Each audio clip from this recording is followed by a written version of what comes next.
Good afternoon, good evening, or is it good morning? Welcome to this wonderful, wonderful session, heart-based living, learning, and leadership. What can I say? Well, I'm Alka Patel, based here in sunny London.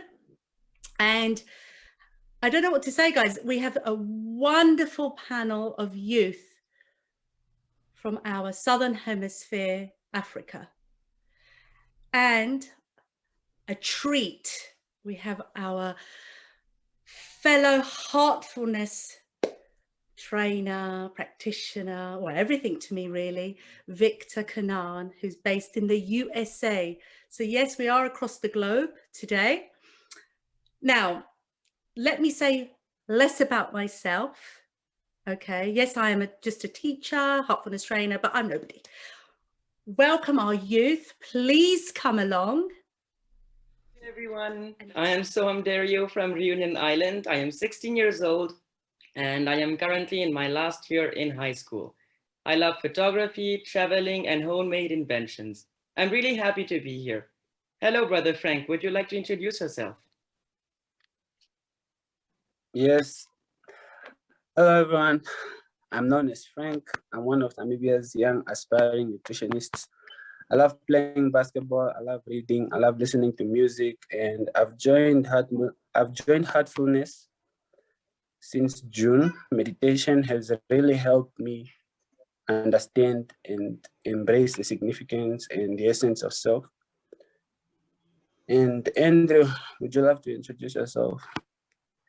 Yeah, hi everyone. My name is Andrew. I'm from Kenya. I'm a teacher, photographer, and Heartfulness practitioner. It's been 2 years since I joined Heartfulness, and the best thing about meditation is it's the peace that it gives you and the joy you enjoy from actually enjoying the sessions. And I'd like to give Iman a chance to introduce herself. Iman. Thank you, Andrew. Hello, everyone. I'm excited to be here. I'm 20 and I'm living in Reunion Island. I am currently going to university studying languages and literature. I love traveling, learning. I love photography, and I am passing. Hello, Sister Paulina. Would you like to introduce yourself?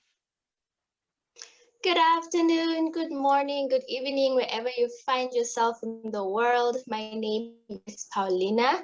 I am from the beautiful Namibia. I am a third-year medical student, and I've been a Heartfulness practitioner, or I've been in Heartfulness for about a year now, and it's really just taught me to be able to center myself and to live from the inside out. I love watching movies, I love journaling, and everything youth involved. Brother Ronnie, please introduce yourself. Hi everyone, thanks Paulina. My name is Ronnie. I'm originally from Uganda. I currently live in Johannesburg. I'm an electrical engineer by profession. And for fun, I play badminton. I do a bit of reading and some fishing on the weekends. I joined Heartfulness in 2019, and it has developed me in empathy, self-awareness, and mental resilience. And I'm quite excited to be here tonight. Sister Mary, would you like to introduce yourself? Thanks, Ronnie. Hi, everybody. My name is Mary. I come from the lovely Kenya in the East Africa. I am a psychologist by profession, but I work as a community social worker right now. I love dancing, I love cooking, and I love art. I have been practicing Heartfulness for the last 3 years now, and I really love it because it helps me to really know who I am from my core. And I am really grateful that we are having this conversation. Welcome, everybody. And Lishan, please introduce yourself. Hello, everybody. My name is Lishan Reddy. I'm from South Africa. I'm currently 16 years old and I'm attending Pretoria Boys High School. My hobbies include reading, playing the violin, and cross-country running. I've been practicing Heartfulness meditation for 1 year now, and I find that it helps me calm my mind, which enables me to excel in my daily activities and academics. Felicitia, would you like to introduce yourself? Thank you so much, Leshan.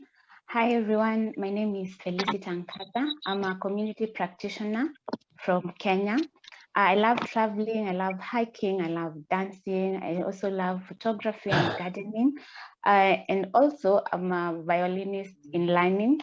I started practicing heartfulness meditation last year, and from all the benefits of meditation, more on my spiritual growth is what has really touched me when it comes to meditation. Over to you, Radia. Hi, thanks, Felicita. Well, my name is Radia Beniz. I live in Morocco, precisely in Casablanca. I am an entrepreneur, and at the same time, I manage my guest house in southern Morocco. I do fitness, hiking, and play instruments. I have been practicing meditation for about 5 years. It allowed me to channel my emotions. Please, Reda, could you introduce yourself? My name is Christine Monica Pedro. I'm from Namibia. I'm 21 years old. And I've joined this heartfulness meditation on the 24th of July this year. And it has helped me a lot. It has helped me enhance emotional control. And then it has helped me manage my time as well. And then therefore I do well in school. Thank you. Reda. Okay, thank you, sister. Paulina? Okay. Hello, everybody. I'm Reda from Morocco. I'm a tech guy. I work in digital marketing, digital field. I have with some passion for education and entrepreneurship, and I'm glad to be here. And right now, we're introducing Brother Victor Kannan today for this as a guest speaker for this session. So Brother Victor Kannan is a lifelong financial executive and the director of Heartfulness Institute, USA, an international non-profit organization, as you all know, with operation presence in all over 130 countries in the world. Having graduated with high honors, he started his management career in banking at the age of 21 and moved to USA in 1983. He has been a CFO in the high-tech space since late 80s. As an independent thinker, he writes frequently for various magazines and blog sites. His favorite topics are spirituality, meditation, and its rational side of it. Brother Victor Kannan. Please. Thank you, Rita. Thanks, everyone. It's a delight to get to know all of you, even though you took a few minutes of introducing yourself. If you put it all together, my God, this is pretty impressive. And there is a lot of passion, a lot of creativity, a lot of future that is getting ready to unfold from all of you. So I'm extremely delighted, happy, joyful to be with all of you today. Fantastic. So I think the world. Sorry, carry on. I think you are ready for the world, and the world should be getting ready for you. Brother Victor, when we first started this, I think you're absolutely right how fast and quick these guys are. They're definitely making me feel younger. So on that note, Victor, I think we should start with the youngest member. Am I right, Soham? You're the youngest one? Yes, I am. I think so. Yes, okay. October. Tell Brother, I love your story. Okay. So before you ask your question, I have a question for you, and then you can ask Brother Victor. Okay. I was thinking this today. You haven't started Heartfulness, and then tell your story, what you're thinking of doing, because I loved it. So actually my entire family has been meditating, and I actually see the benefits of it, especially with my parents. As for me, I think right now, with all the technology we are faced with, meditation would be very helpful to find a balance in my life. And that's why I would really love to start it for my 17th birthday. What a gift to yourself. Yes. Fantastic. And I just wanted everyone to hear that. It's fantastic. So please go ahead and speak to Victor. So thank you. So I'm going to finish high school soon, and there is so much pressure put on us about choosing a career path. I would like to prepare myself in a heartful way on choosing the right direction. And are there any tools on this? I mean, the tools is basically trying to ask yourself, what do you want to be when you grow up, right? So that's a common question we ask everybody, right? You know, eat well, think right, be like a daddy, or be like mommy, or be like an uncle, or be like this role model or that role model. So over a period of time, I am sure you have observed people and what they have done for themselves and the community would have impressed you. If it did, and if it stirred up some passion and creativity and thinking process, you may want to explore it. See, the pressure that you mentioned is basically parents' love for you, that they want you to choose the right career, right successful path, right? So that, you know, you can fend for yourself and you can be somebody, become somebody, and then also help your family, friends, and community. So they are also in the right place. And at times you may think that you are thinking differently and they are advising you differently. But, you know, take a little bit more time asking yourself, what do you want to become? Do you want to become an astronaut? Do you want to become a social worker? Do you want to become the president of your country, right? What inspires you today? How do you see yourself when you become 30, 40, 50 years of age, right? And also, you lead by aspiration, not by ambition, right? So we get to that a little later. So what are the tools? The tools are, ask yourself, what has impressed you? How is it, how is it consistent with your aspiration? And if you feel good about it, pursue it. And you also know that you have to study and equip yourself to even pursue that aspiration, right? So that's how I would answer, because we all need to discover ourselves, right? And we want to be the best we can be. So on that note, Victor, and I hope that's okay for you, Soham. Yes, it's perfect. Thank you very much. Yeah. On that note, I think Iman has just to add a bit more to that question. Iman, just bring in your one, because I feel there's, if we could just, yeah. Okay. Well, thank you for allowing me to ask my question. What I was wondering is that I'm currently going to university, and sometimes I'm struggling when I have to deal with my spiritual life and my student life, because sometimes your student life gives you much anxiety and you don't know how to, where your attention has to go. And I was trying to find the right balance between the spiritual life and the student life, and I was wondering how to do it.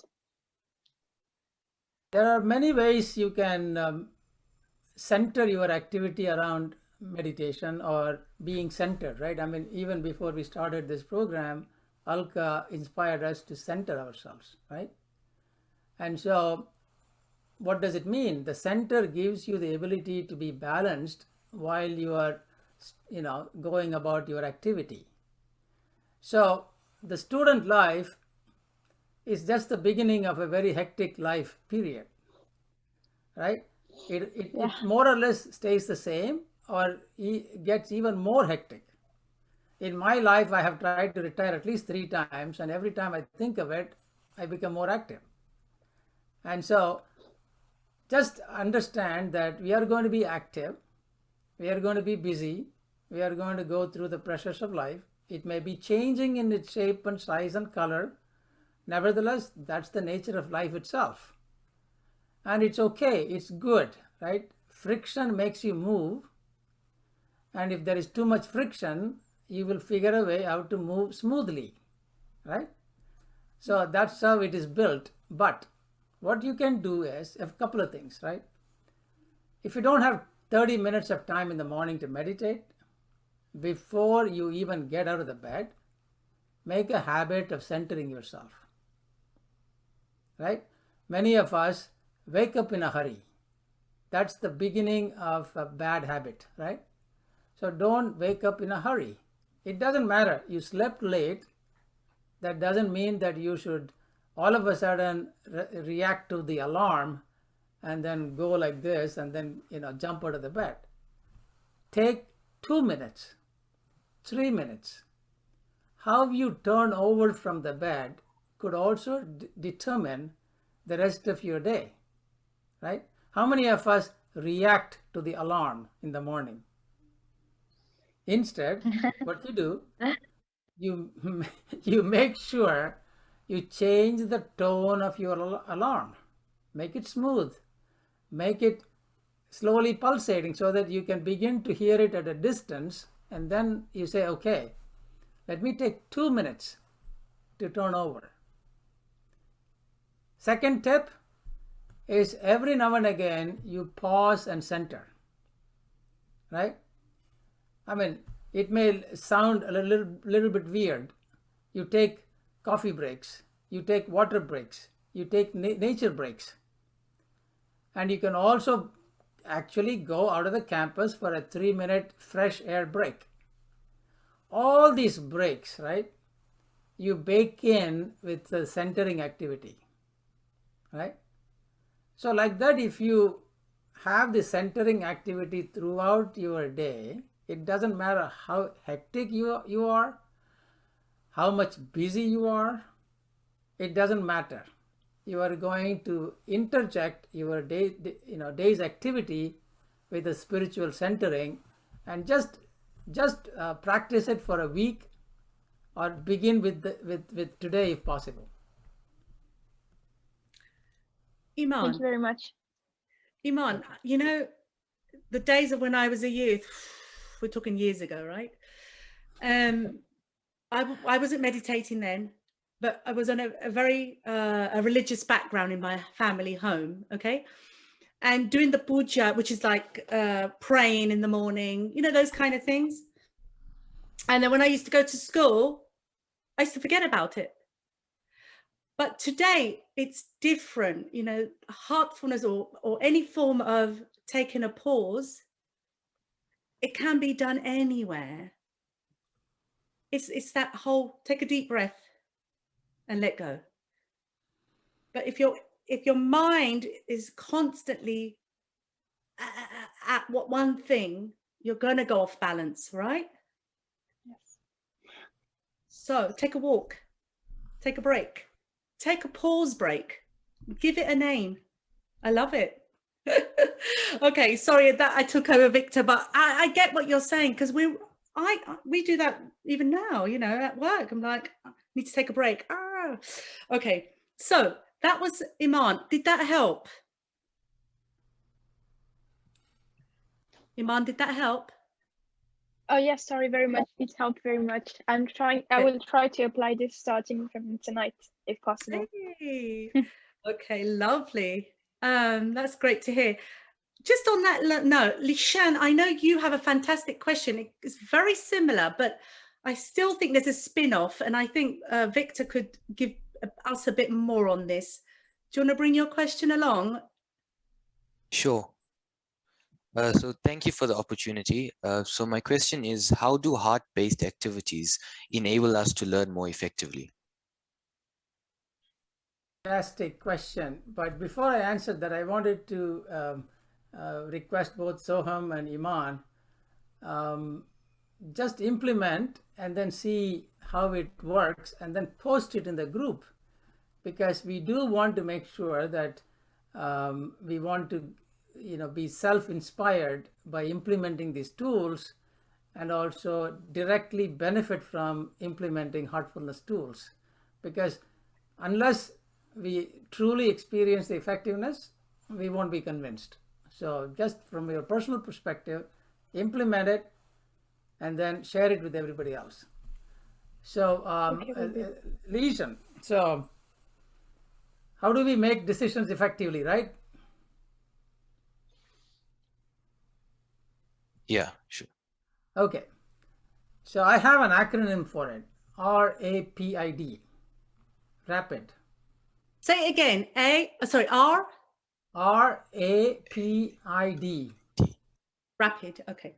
Yeah, so he asked, how do we make decision effectively, right? So the first thing is to research.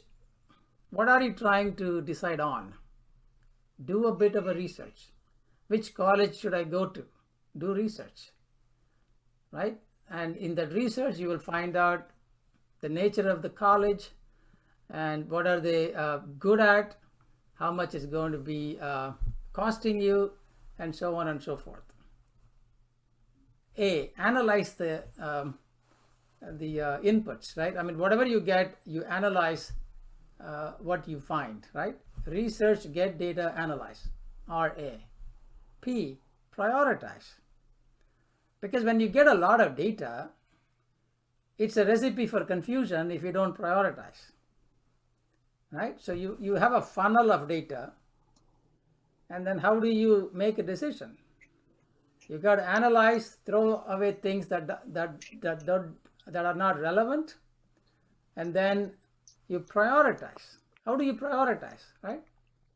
What are your constraints? What are your values? What are your aspirations, right?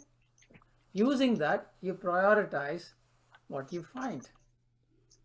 Then you sit down and introspect. I for introspection.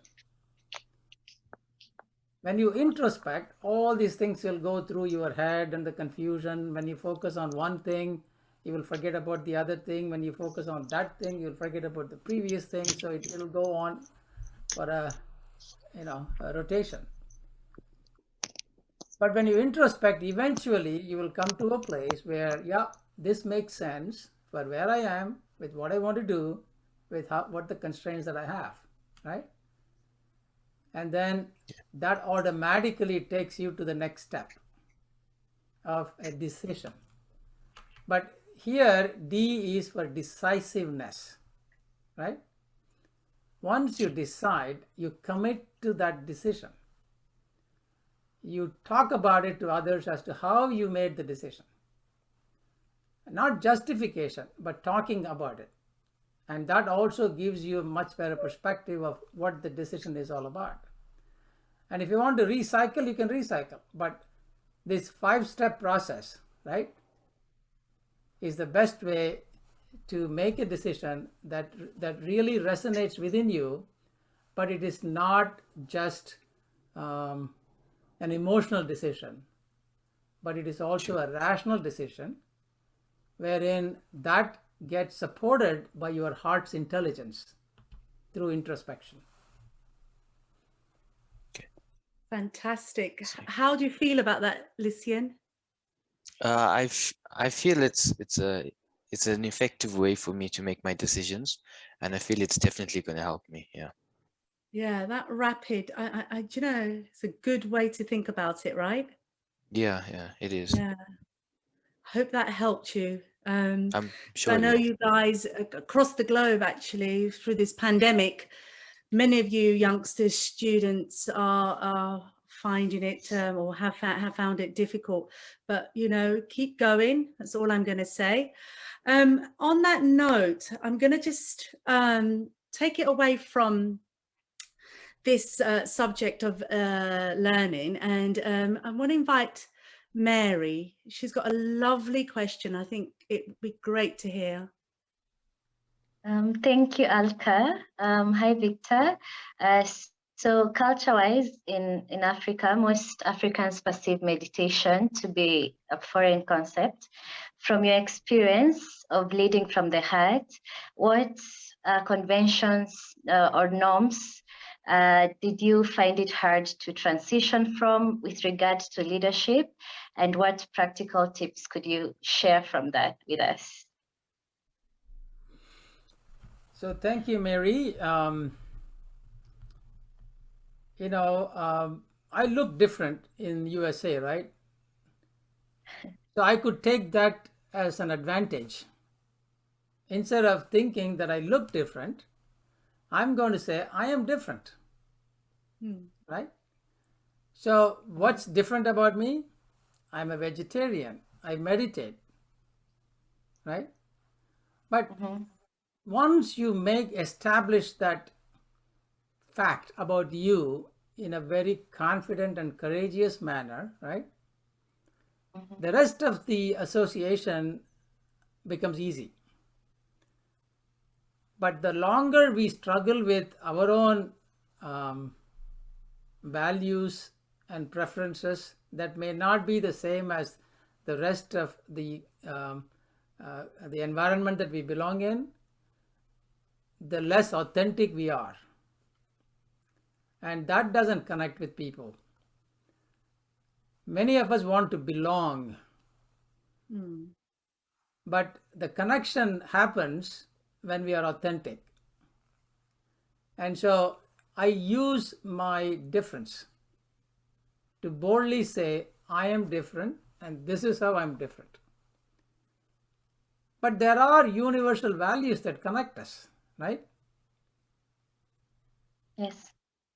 And so when we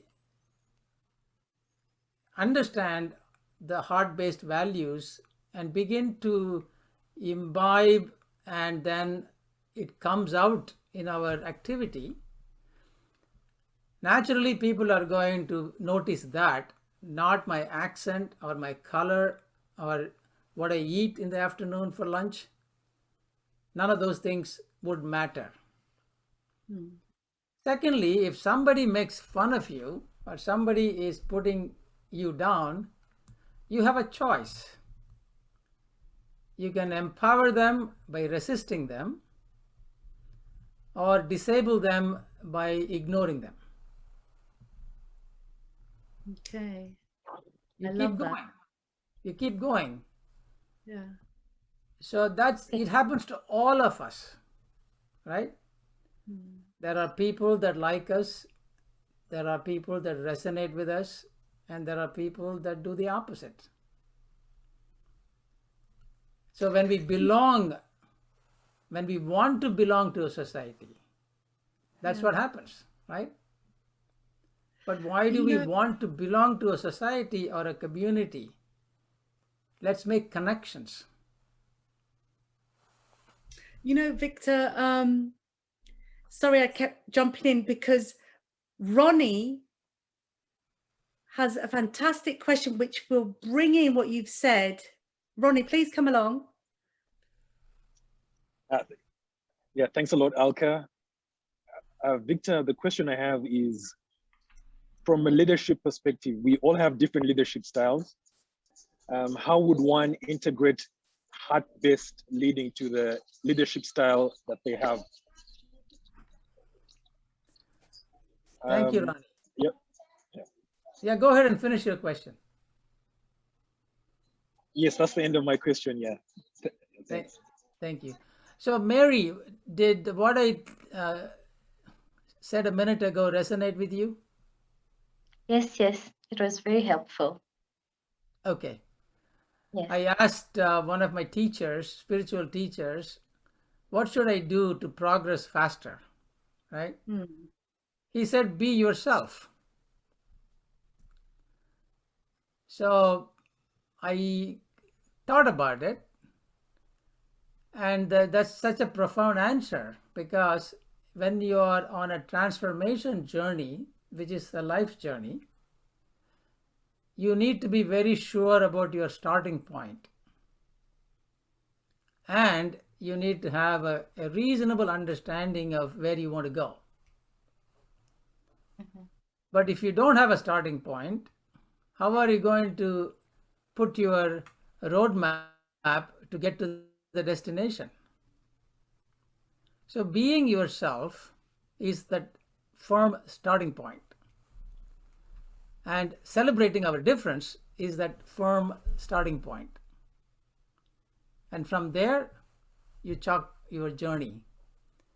So coming back to Ronnie, the leadership style that you have learned to resonate with your heart, with who you are, with your talents and preferences.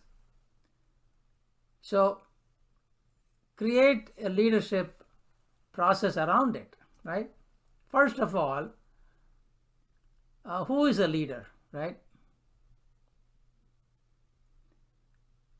A leader is one who has people following, right? Mm. If you go ahead without nobody following you, right, you are not a leader. So wanting to be a leader should also be checked and asked of. I mean, hey, why not I become a good student first, right? You know, there is this famous saying, the best leader is one who is a best follower. Mm. And also leading from behind is another concept. Servant leadership is another concept. What is leading from behind? Right? And the other idea is being a ladder, not a leader. Mm. Right? Can we visualize being a ladder? You allow people to grow. You allow people to expand. So a leader is someone who is a consequence of a life well lived. So I think it's very important that we understand the role of leadership as a responsibility rather than an ambition. So what is a responsibility? The ability to respond well and completely is responsibility. Daji also talked about it, the spiritual guide for heartfulness. So the ability to respond well and completely is responsibility. And so leadership is responsibility. It automatically comes to you as a natural process of a life lived well.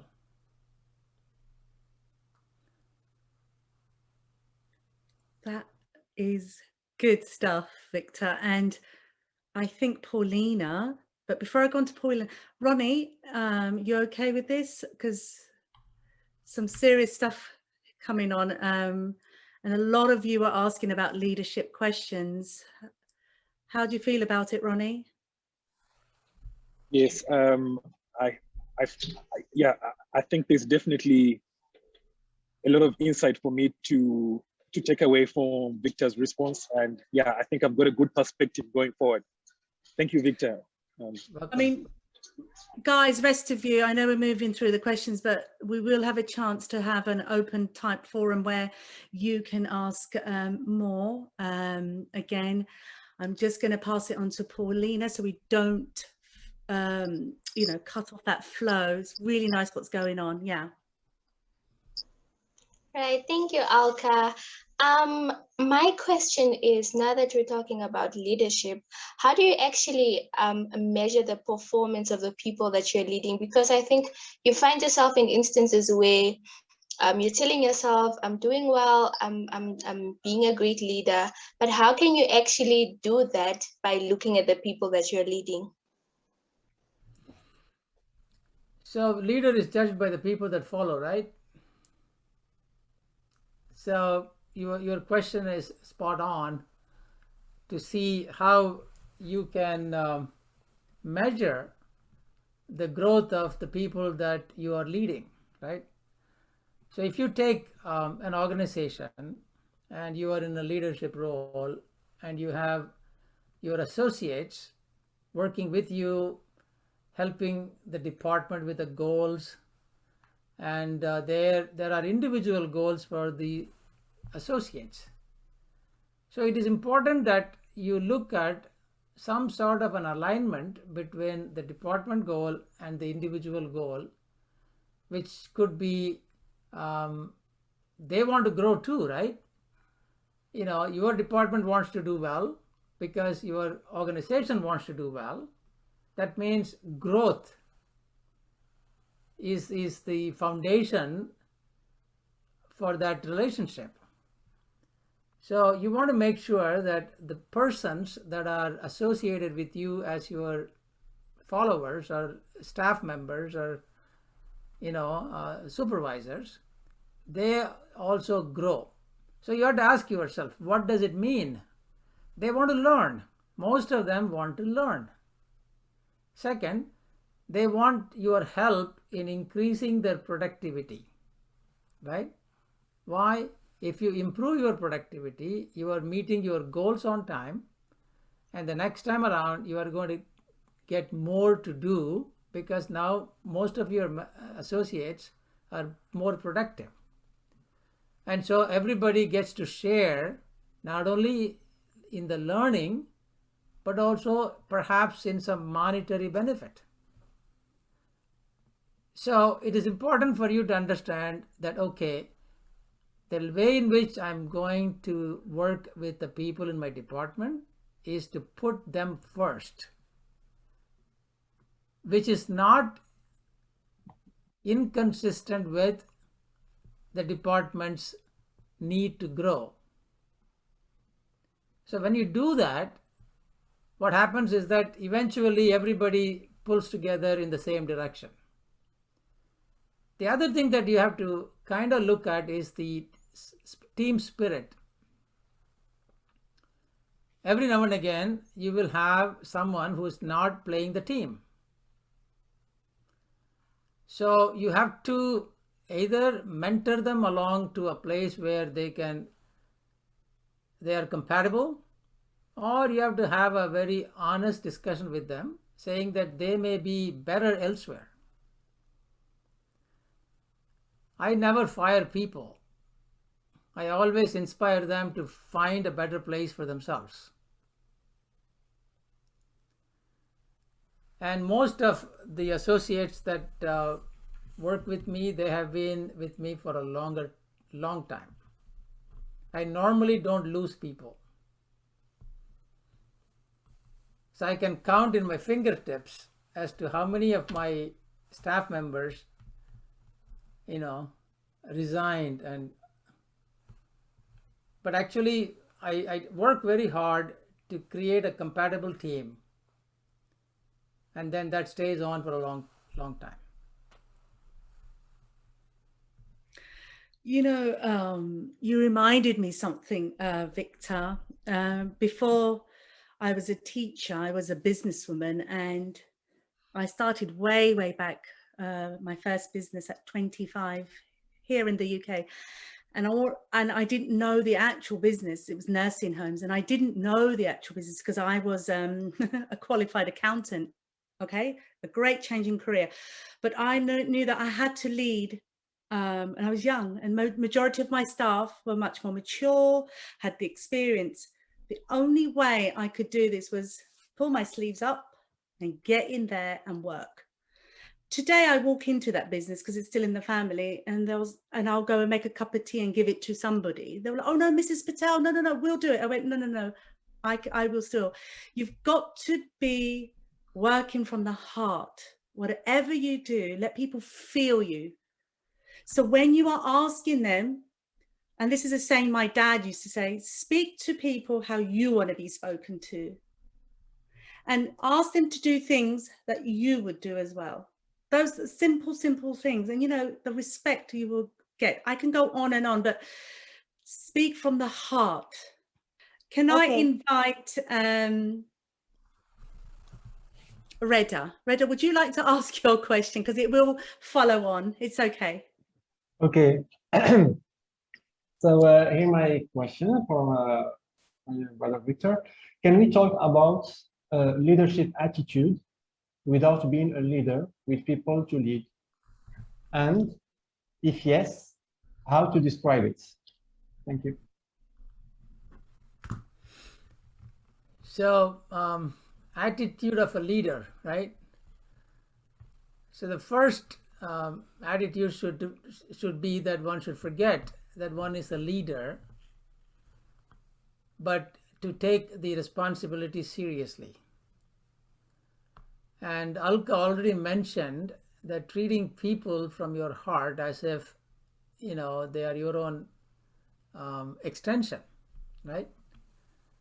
And you have to be firm as well, you know, when there is a deviation, right? It is not all lovey-dovey because the minds are complicated, right?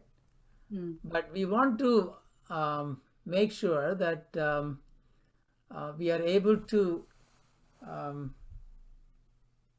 assert, right, that you have a responsibility and for the team, for everybody else in the team. And so it's important that you take the right approach to counsel people, to lead the team, and when it is necessary, roll up your sleeves and try to solve problems for them. So the attitude is basically like all of us are moving towards that goal, right? And everybody plays their part, and I'm playing my part. And if we are all stuck together, whoever can help should plunge in and help, including the leader, right? So what are the attitudes there? The attitudes are goal-focused, and that means that any deviation must be the responsibility of the leader to fix. And sometimes you have to take strong decisions. And also you have to have some sort of a consensus, right, from the team in order for you to make those strong decisions. There should be enough support, and that means you have to develop trust.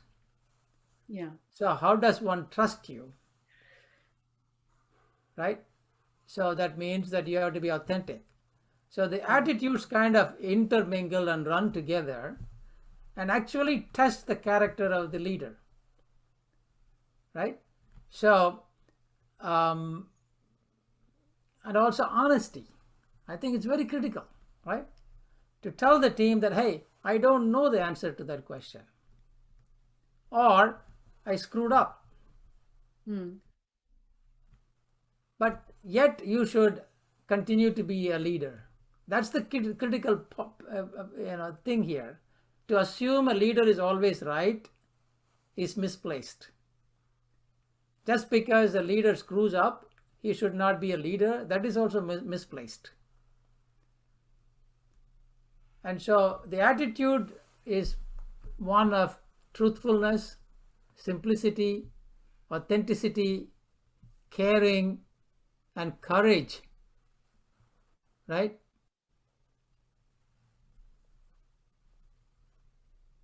You know, Victor, when you said that, and I'm not talking about myself, I know you all know I have children, I know we're both parents, Victor, but I thought of my mother then.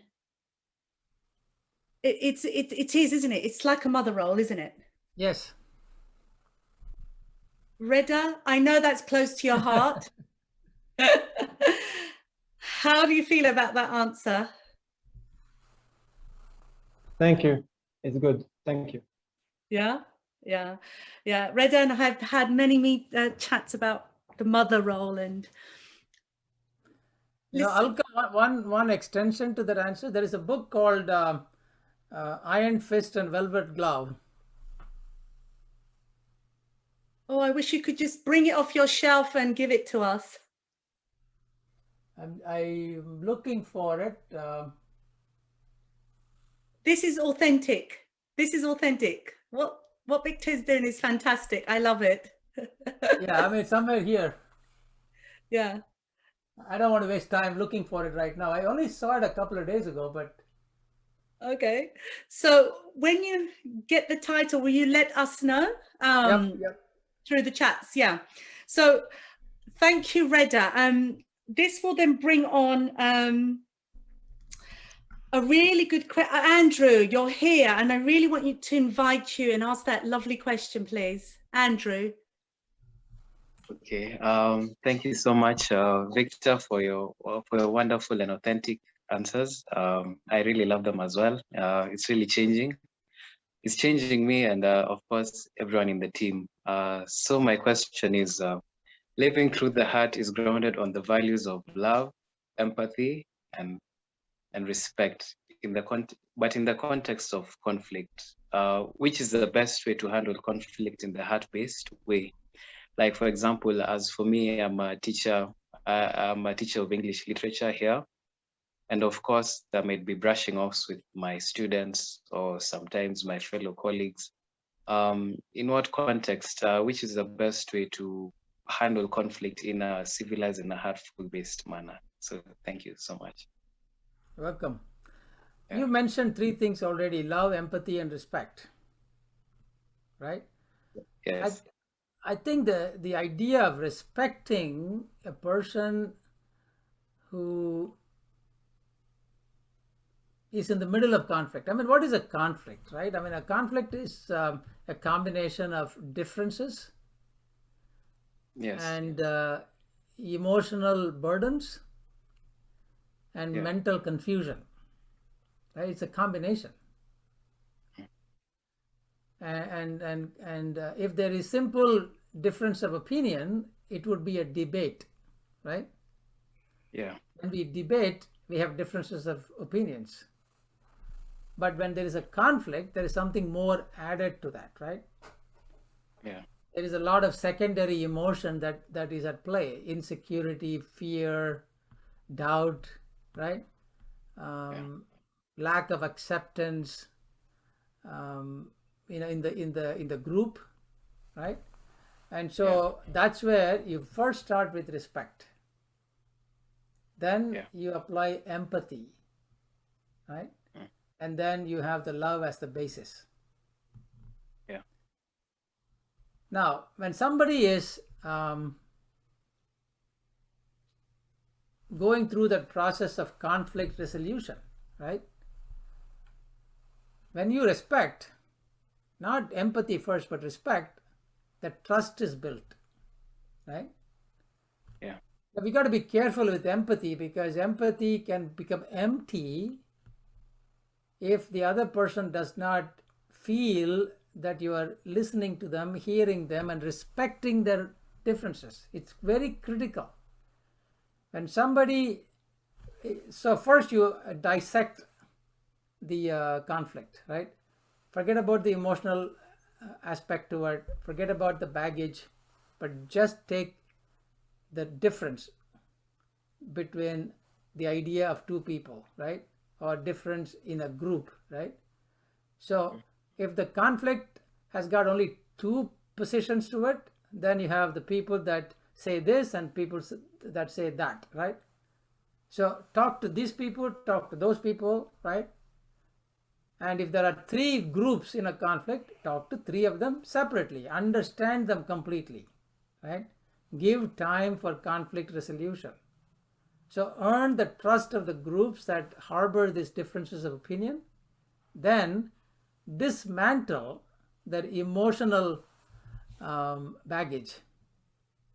Hey, your opinion is as good as their opinion, but it is different. So we have a responsibility to come together and find a common ground. Put the responsibility on them, right? You respected the differences. You deconstructed the conflict away from the emotional baggage. Now you are only dealing with the issues. Now ask the question. You are fighting. That means you are in the arena, right? Yeah. If I don't care, I don't fight. You are fighting. That means you care. You are in the arena. Now, can we share in the responsibility of coming to a common ground, right? So that is respect, putting the responsibility in the group, right? Yeah. And empathy and love is the process through which the leader deconstructs the conflict. Wow. But I think conflict resolution starts with gaining trust. That starts with respecting differences of opinion, then deconstructing the conflict away from emotional baggage, focusing on the issues, and sharing in the responsibility of coming to a common ground. Yeah. It is a process. It is a process, and the leader has to be very objective and should have the grit to go through this storm. What do you think, Andrew? Yeah, I'm completely satisfied with that answer, especially especially taking away the emotional baggage of the whole conflict. Yeah, I do understand there's a lot of fear, there's a lot of Yeah, and you know, Andrew, as a teacher, okay? Yeah. You're a teacher, I'm a teacher. If we can stay detached, so same as what Victor says, remove the emotions. That's one box. Stay detached. That's one. Because sometimes when you get too attached, too involved, it starts crashing down. And then first step, detach. Second, and I've tried this, I'm not perfect, I'm still trying. As Victor says, listen to the other human. Yes. Because mostly because I did something called, oh God, I've forgotten the name. It came to me and I forgot. I'll come back to it in a minute.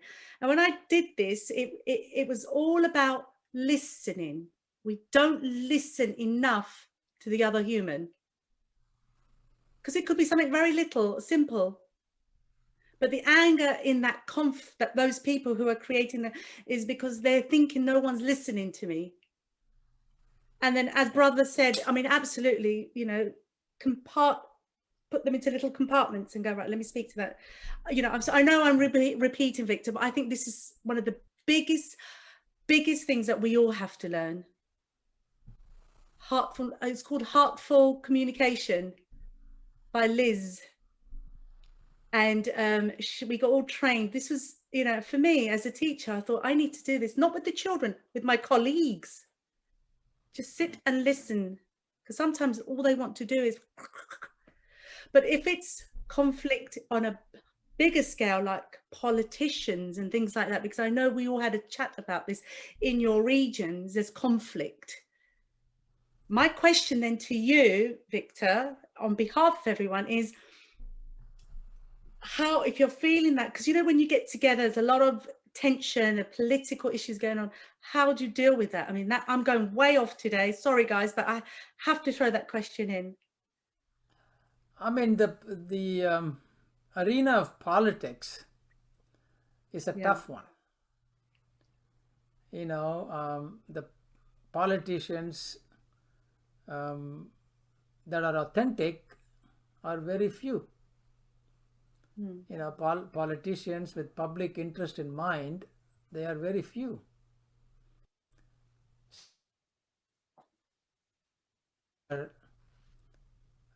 Supported by the politicians are not authentic conflicts.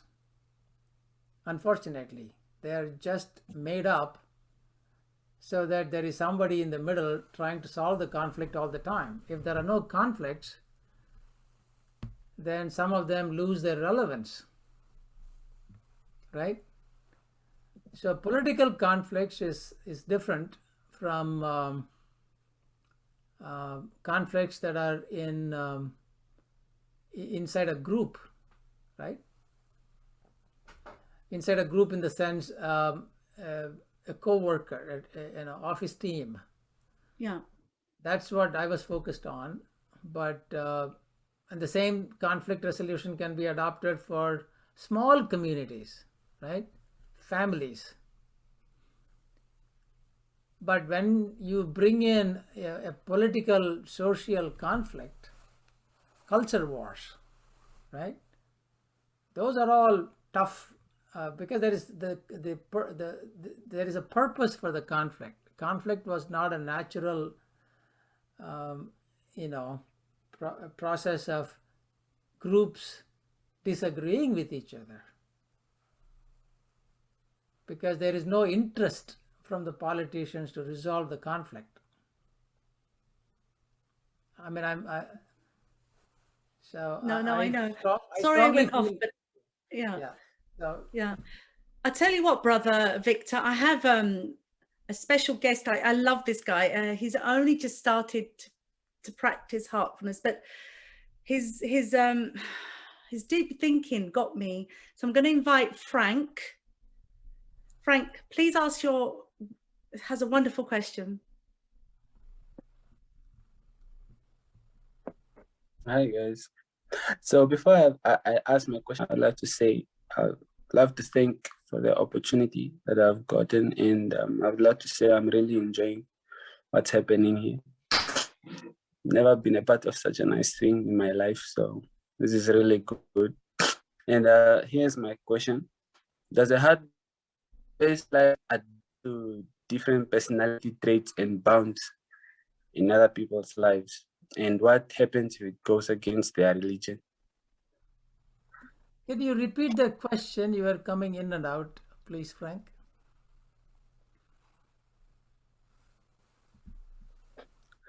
It says, does a heart-based life adapt to different personality traits and bounds in other people's lives? And what happens if it goes against their religion? So if you can hear me, Frank, on your behalf, I'll ask that question. Does heart-based life adapt to different personality traits and bounds in other people's lives? And what if it goes against their philosophy of their religion? Yes, that's a very good question, Frank. It's a very deep question. So let's kind of take it in two compartments, right? The first one is, if we follow heart-based life, heart-based living, does it suit our trait, or do we need to adapt our trait, or does the heartfulness way of living adapts itself to our trait? I mean, you are talking about the term trait, the personality, right? I'm going to say that as we focus on using heartfulness tools for self-care, the personality trait will begin to mold and change, right? What is a personality trait? It is who you think you are, in a simple way, right? See, a person asked a question to one of the masters of heartfulness, and the question was, who are you? The answer he gave was, I am what I ought to be. Right? So our personality is who we are, right? And it is backed up by a lot of traits, habits, mannerisms, belief systems, right? And even impressions, childhood impressions, right, of cause and effect, learnings. Now, I'm going to keep that as who I am. But I am not in heartfulness to promote who I am. I am in heartfulness to truly find out what I ought to be and to go towards it, right? So this idea of what I ought to be is a self-discovery, isn't it? It's a process of self-discovery. So if we are open to that possibility of becoming what I ought to become and accept who I am, then we march along an authentic journey. And in that transformation process, everything we will adapt naturally. It's very important to understand that if we struggle, the struggle should have a meaning and a purpose and an aspiration behind it, right? If not, the struggle will cause difficulty, meaning we are going to not follow the path, or we are not going to continue to use the help that we are getting or use the tools we are using. So when I accept who I am and when I set a goal of what I want to become, then the rest of the story is nothing more than marching along happily, joyfully, and then bump along if there are bumps along the way. And how does it relate to the others? Right? We don't force anything upon others. No. If they have a religion, let them follow it. And that doesn't mean that you cannot communicate. We are not in the business of changing others. We are not in the business of convincing others. You know, if we lead an authentic life, where our struggles are authentic, our successes are authentic, our failures are authentic, our happiness is authentic, then don't you think you will become an inspirational role model for others? Automatically, right? So we don't worry about others' religion, and in fact, we respect them.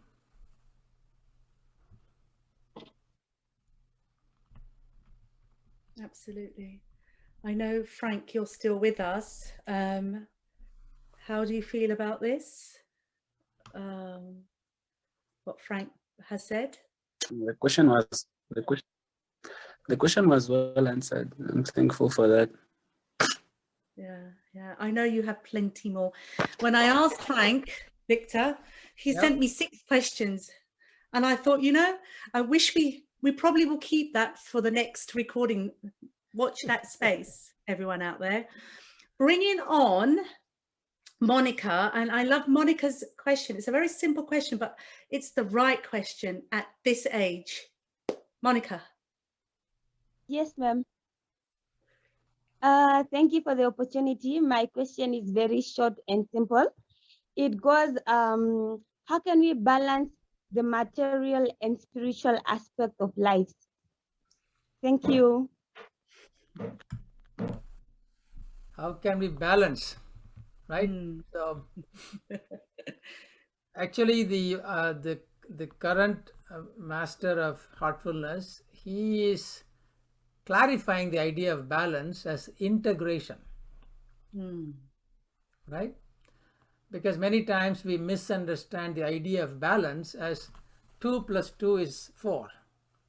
I'm going to spend 10 hours of material life, 3 hours of spiritual life, and 8 hours of sleep, right? I don't know how much it adds up to, but so that is what we are thinking. When we think of balance, right, it is like a mixture. You put some of this, you put some of that, and then you balance them out and then make sure that it tastes like this, right? But life is not a mixture of things. It is an evolving compound, right? You know, everything comes together, evolves, continues to mix and match and become, you know, amalgamated. Even the personality traits that Frank was talking about, they are not simple. They have complex set of feelings and emotions and values blended together to define who you are. So integration is a better way to look at it. So Iman asked a question, right?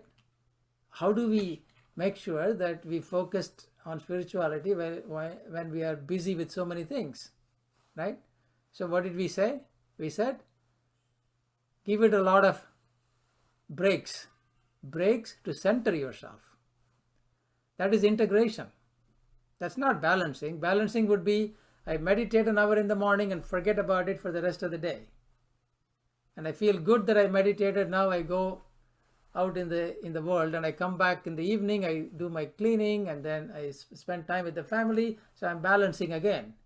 My spiritual time after coming back from work or school or whatever, I'm balancing. So we are constantly balancing. So Daji said, no, let's get to the next level. Let us integrate. So Monica, let's integrate spirituality and material life, right? So you have, you know, rice with salt, coffee with sugar and cream. We integrate so that it becomes one. You know, Victor, I'm going to say this, how can I say this? Okay. So for me, when I buy something, because I'm known to be a very tight Gujarati, but that's just the way I was brought up. And when I buy something, I always go, do I need it? Is it worth me having it? Do I deserve it? Have I worked for it? Have I worked hard for it? And one thing my father always said, if you don't have it, i.e. if you don't have the money, don't buy it. Up to today, I've not got anything ever on credit or, you know, these credit cards. I just refuse. Okay, you must get a mortgage or some loan to buy your house. That's different, but I'm talking about the things that you need or you think you need, okay? So I was just sharing that with you. But on that note, Monica, are you okay with Victor's answer? I'm satisfied with the answer. We should Integration. integrate. I love it. You're going to integrate it. So when you're buying it, you have your spiritual heart.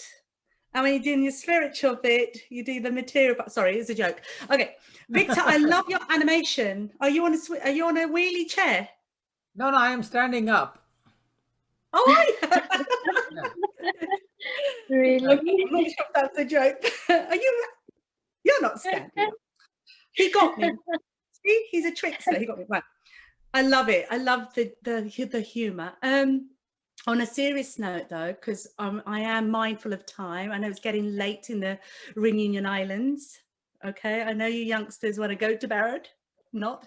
Can I invite Felicitia? And then we'll probably finish off with Radia. And then we'll look at time. I hope you're all still with us. Don't leave. Felicitia, please bring your question on. Thank you very much. My question will be, how is heart-based learning and living relevant to our mental well-being as young people? Mental well-being and what? What was the last word? As young people. Oh, young people, right. Yeah. To me, the youth is the gateway for the future of yourself and also the future of communities, right? And unfortunately, I would say unfortunately, there's a lot of pressure these days on the youth, right? So you actually are bringing up a great question about the mental well-being of the youth, right? So I think we need to really fight this problem. When I say fight this problem, how do we fight it? We have to become strong, right? Mentally strong. What is mental strength to start off with? Clarity. How do you get clarity? You need to somehow program yourself to look things in terms of its components and understand each other's components in their true nature. That to me is simplicity. Simplicity is not lack of complexity, but simplicity is the ability to see complex things in a simple way, right? Even there we are misunderstanding, right? There is nothing simple about our lives, right? When one of the masters says, be simple and be in tune with nature. Is nature simple? But how do we understand that, right? So we need to look at it in its component parts. So mental well-being for the youth is a result of our losing our ability to look at complex things with this simple intelligence. When I say simple intelligence, I'm talking about true intelligence, native intelligence, right? Your heart-based intelligence. There's no other complexity to it. There's no doubt. There is no keep on asking, is it clear? Am I making sense? Am I okay? Right? Self-doubt. So for youth, I said mental strength is the same as mental well-being. clarity is same as mental strength. The ability to see things in its compartments, in its component level before you can assemble it with your heart-based intelligence, that's how you use simplicity to understand the complexity and derive your clarity, and that gives you confidence, and voila, you are mentally strong. So how do you cultivate that? How do you cultivate that? This is a practice, right? And you know, all of you know the saying, people that work hard get lucky. People that work hard get lucky. People that do the practice get spiritual gifts. What are the spiritual gifts? These are the aha moments, revelations, clarity, right? And it is your own experience, your own clarity, your own understanding. It is yours. When you read a book, no problem, read a book. That adds to your thinking power, right? But if you are borrowing somebody's experience, it is not real knowledge. So practice. Practice the pauses. Practice the breaks. Practice associating with something higher than yourself. Look at the sky, go for a walk on the beach, hug a tree, look at a tree, look at the sky. I'm telling you, this technique of connecting our consciousness with something expansive, it's a beautiful technique. And it has got a tangible, emotional, mental connection.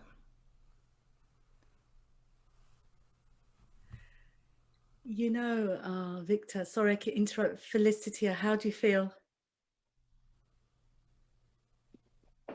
It has brought something different from how I looked at mental well-being. So I think this will help not only me, but the rest of young people who will be watching this. Thank you so much. Thank you. You know why I quickly want to bring that on, because there's one more thing that I think Radia has this that she's going to ask, which I think is going to be the icing on the cake. Victor, Radia, bring on that last question. Yes, thank you. Here is my last question. Well, my first for now. How can we be ourselves, think and live with others kindly, and to say now without feeling guilty? Is it clear? Can you repeat that question, please? Okay. How can we be ourselves, think and live with others kindly, and to say no without feeling guilty? Okay. So when I hear that question, it's possible that we are programmed to say yes all the time.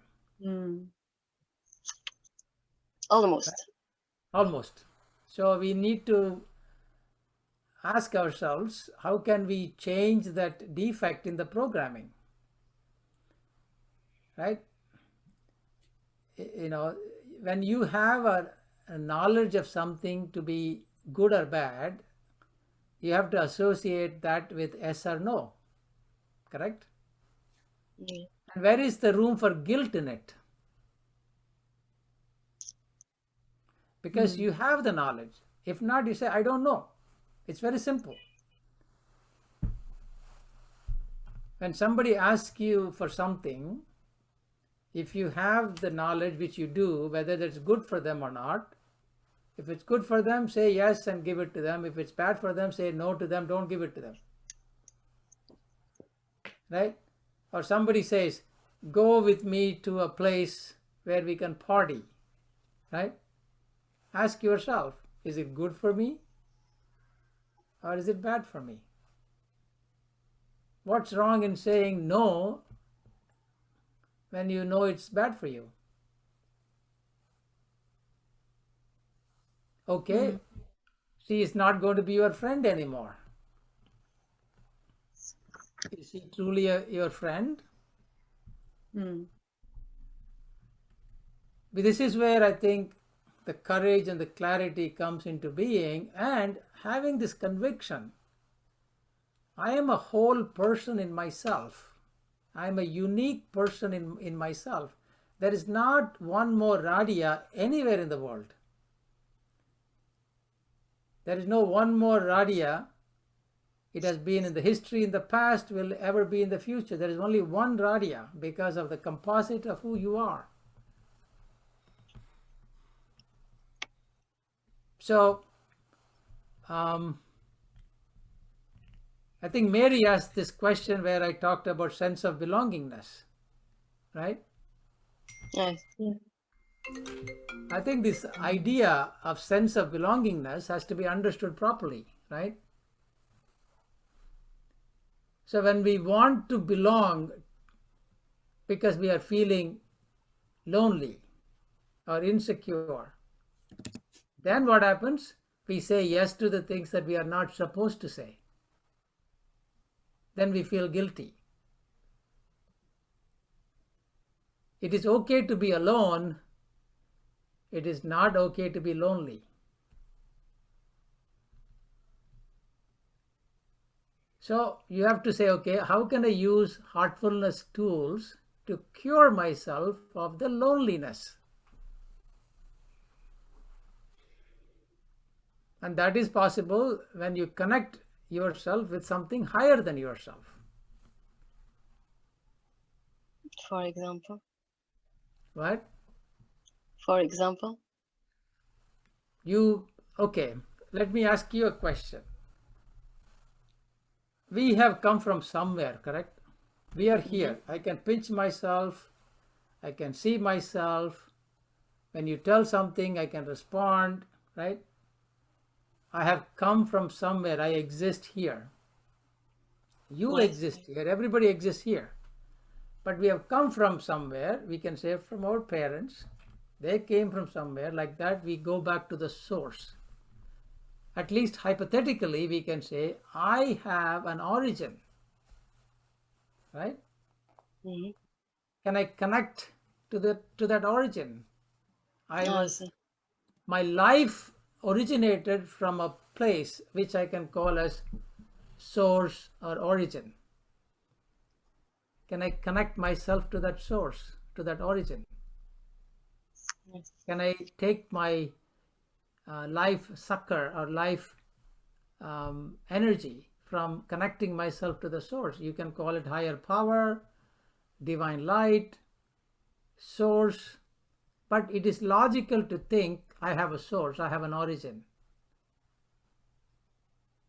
And my life came from that origin. Can I connect myself to that and enrich my life? Life is an energy. Can I plug myself into that life source, life energy, life stream, and then feel connected so that I don't feel the loneliness? And that powerful connection happens when I am alone. And that cures my loneliness. And now I am with everybody, still connected. And that life force is flowing into me, that stream is flowing into me, nurturing me, making me whole. This is not a theory. It is possible to achieve practically. You can still be a leader, you can be a mom, you can be a politician. Hopefully we need more of these types of politicians in the future, so don't shy away from politics.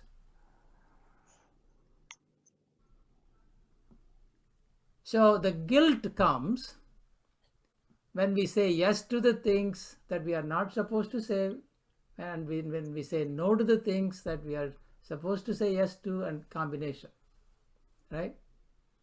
Mainly, I would say guilt arises out of saying yes to the things that we are not supposed to say yes to.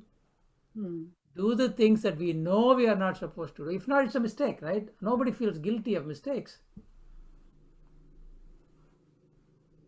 Unless there is a religious programming that, you know, we kind of revel in feeling guilty for. To add on to that, Victor, yeah. Is that okay, Radia? Yes, the words were effective. Thank you. Yeah. You know, Radia, this brings me on to say you had that other question. I'm just going to read it because it's that question that sums up what Victor said, which is how can we live in how we can live with ourselves in harmony, like a lotus lifestyle. Yes. You were asking me that. This is what Victor is saying. Listen to your heart before you make any decision, and pause. And pause. If you don't know what, I always say this to my children, if you don't know what to do, do nothing. Because the answer will come. And the answer will always be yes or no. Exactly what Victor said. But pause in between and wait. Don't rush, especially big decisions. Yes. I mean, they're all big. Listen, guys, I know it's getting late in Reunion Islands, and you're very fortunate, Victor, you're on the other side of the world. It's probably lunchtime for you. Can I say, wow, some seriously, seriously good questions and discussions. I mean, how do you feel, Victor? Oh, this has been great. This has been great. And I was going to say that, you know, either I answered your questions to your satisfaction or you are all a very courteous bunch. Very loving, courteous bunch. Thank you so much. Oh, they are loving. You know, Pauline is laughing. They were so excited to be on this. We had a few sessions before we brought you along, Victor, over the last month. And it just got better and better. And, you know, they're growing. They're growing from within. I have seen it. I'm feeling it. So I'm taking this opportunity right now to say thank you to all of you. Look at that smile, Ronnie. I love it. I'm going to shout away. Please say your goodbyes. Thank you. Whoever wants to come along, it will be a mad one, but just do it. I promise we will meet again. That's all I'm going to say. Okay, so thank you, everybody. Thank you. Bye, everybody. Thank you very much. Thank you. Thank you. Bye. Bye. Thank you so much. Bye. Bye. Bye. Bye. Bye.